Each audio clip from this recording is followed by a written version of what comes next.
di mana seluruh pengantar hanya boleh mendrop dan meninggalkan lokasi segera. Dan seluruh peserta antri untuk melakukan scanning suhu tubuh, kemudian melakukan pemeriksaan dokumen dan pemberian PIN registrasi. Nah, pada saat pemeriksaan dokumen tadi, mereka harus melengkapi beberapa persyaratan yang disampaikan oleh teman-teman di BNPB di dalam surat persetujuan BNPB terkait dengan pelaksanaan seleksi ini. Apa saja nanti akan saya sampaikan di belakang. Kemudian mereka mendapat, setelah seluruh persyaratannya terpenuhi, maka kemudian akan ada pemberian PIN registrasi kepada peserta, dan mereka kemudian setelah mendapatkan PIN registrasi, mereka menitipkan barang di loker yang sudah disediakan. Lokernya dalam kondisi steril tentu saja. Dan dilakukan pemeriksaan suhu badan dengan menggunakan metal detektor, dan peserta menunggu di ruang steril. Kemudian setelah beberapa saat di ruang steril, mereka baru masuk ke ruang ujian untuk mengerjakan ujian. Nah, masuk ke ruang ujian juga harus dengan antri yang benar, dengan tetap menjaga jarak supaya tidak terjadi penyebaran COVID-19 sepanjang dari ruang steril menuju ke ruang ujian. Nah, selesai ujian, pintu kedatangan dan pintu keluar ruang ujian itu akan dibedakan, sehingga potensi untuk terjadi selisih di tengah jalan itu diminimalisir betul, sehingga orang tidak akan ketemu antara peserta yang akan baru ujian dengan peserta yang sudah menyelesaikan ujian. Nah, hasil seleksi karena peserta tidak pengantar tidak diizinkan untuk tinggal di titik lokasi, maka mereka bisa mengikuti hasil seleksi dari seluruh keluarga yang mengikuti ujian melalui live streaming di channel YouTube-nya BKN. Nah, peserta sendiri juga nanti akan bisa mendownload hasil seleksinya untuk mendapatkan sertifikasi nilai kelulusan dari para peserta. Jadi berapa nilai yang diperoleh dari seleksi SKD ini mereka bisa mendownload dari sistem yang sudah disiapkan. Jadi tidak perlu mencatat sebetulnya karena sudah ada nilainya. Nah, ada pertanyaan dari teman-teman wartawan ke saya terkait dengan bagaimana nanti kalau peserta yang terkena COVID atau positif COVID. Mereka wajib untuk melaporkan kepada instansinya sehingga nanti peserta tersebut bisa dijadwalkan ulang untuk mengikuti seleksi. Nah, kebenaran informasi yang disampaikan oleh peserta kepada kita, kepada panitia, baik itu panitia instansi maupun Panselnas, itu akan sangat menentukan apakah kita betul-betul bisa melaksanakan seleksi ini dengan menerapkan protokol kesehatan dengan ketat atau tidak. Prinsipnya adalah tidak ada peserta semaksimal mungkin. Kami tidak akan merugikan peserta. Jadi mereka nanti kalau memang mereka adalah positif COVID, maka yang bersangkutan akan kita jadwalkan ulang. Atau bagi peserta yang misalnya dia sudah melakukan rapid test antigen ataupun sudah melakukan swab tes PCR misalnya dan hasilnya negatif, tapi pada hari hanya ternyata yang bersangkutan hasilnya positif. Nah, bagi yang bersangkutan yang sudah terlanjur datang dan begitu dilakukan scanning suhu tubuh dan segala macam, ternyata yang bersangkutan positif COVID, maka yang bersangkutan nanti akan ditempatkan ujiannya di tempat yang sudah disediakan. Ruangannya ruangan terbuka, tidak ada AC-nya tentu saja karena sirkulasi udaranya harus terbuka luas. Dan bagi peserta yang bersangkutan, di setiap titik lokasi kami sudah menghimbau kepada seluruh panitia seleksi instansi. Di setiap titik lokasi harus disediakan ambulans. Nanti kalau yang bersangkutan datang dengan menggunakan kendaraan umum, maka yang bersangkutan kemudian harus dipulangkan dengan menggunakan kendaraan ambulans. Jadi mereka tidak diizinkan untuk menggunakan kendaraan umum kembali karena sudah terdeteksi atau sudah positif COVID-19. Jadi supaya tidak terjadi penularan selama yang bersangkutan di dalam perjalanan. Nah, bagi peserta yang harus dijadwalkan ulang karena dia positif COVID, maka instansi wajib untuk membuat surat permohonan kepada Kepala BKN. CQ adalah Deputi Bidang Sistem Informasi Kepegawaian untuk dilakukan penjadwalan ulang bagi peserta yang bersangkutan.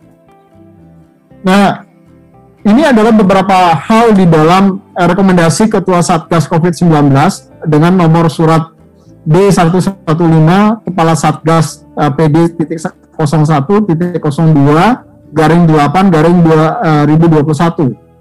Yang pertama, Ketua Satgas mewajibkan semua peserta harus melakukan swab test, rapid test PCR dalam kurun waktu yang masa berlakunya adalah 2 kali 24 jam.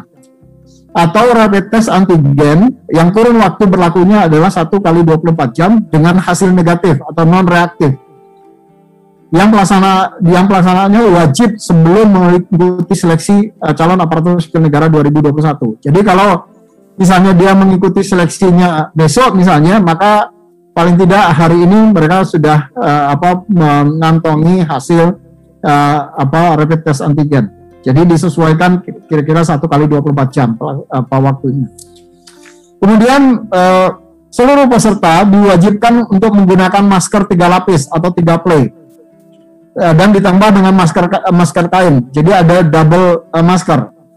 Karena kita tahu dan sadar sepenuhnya bahwa varian Delta ini tingkat penyebarannya luar biasa cepat, dan menurut press conference teman-teman WHO yang kami baca, kalau COVID yang varian pertama, varian Alpha, tingkat penyebarannya masih membutuhkan waktu sekitar 15 menit. Kalau misalnya saya berkomunikasi dengan orang yang terkonfirmasi positif COVID, dan saya membuka masker selama berkomunikasi dengan yang bersangkutan, maka tingkat penularannya itu lebih sekitar 15 menit. Tetapi yang varian Delta ini itu masih dalam 6 detik saja sudah bisa tertular. Itu report yang disampaikan oleh WHO beberapa waktu yang lalu. Nah, kami tentu sebagai yang bertanggung jawab di dalam penyelenggaraan ini tentu perlu berhati-hati betul, jangan sampai seleksi calon aparatur sipil negara ini kemudian menjadi klaster baru di dalam penyebaran COVID-19 itu sendiri. Jadi ini yang kami juga minta kerjasama dari seluruh peserta, bahwa mereka juga harus melaksanakannya dengan tertib, dan tentu kalau yang bersangkutan kemudian tidak menggunakan masker yang double, nanti kami tadi sudah meminta panitia juga untuk menyediakan masker di titik-titik lokasi, sehingga kalau masih menggunakan 1 lapis ya nanti mungkin bisa ditambahkan 1 lapis lagi agar yang bersangkutan betul-betul bisa memastikan bahwa yang bersangkutan tidak menularkan kepada yang lain kalau misalnya dia terkonfirmasi positif COVID.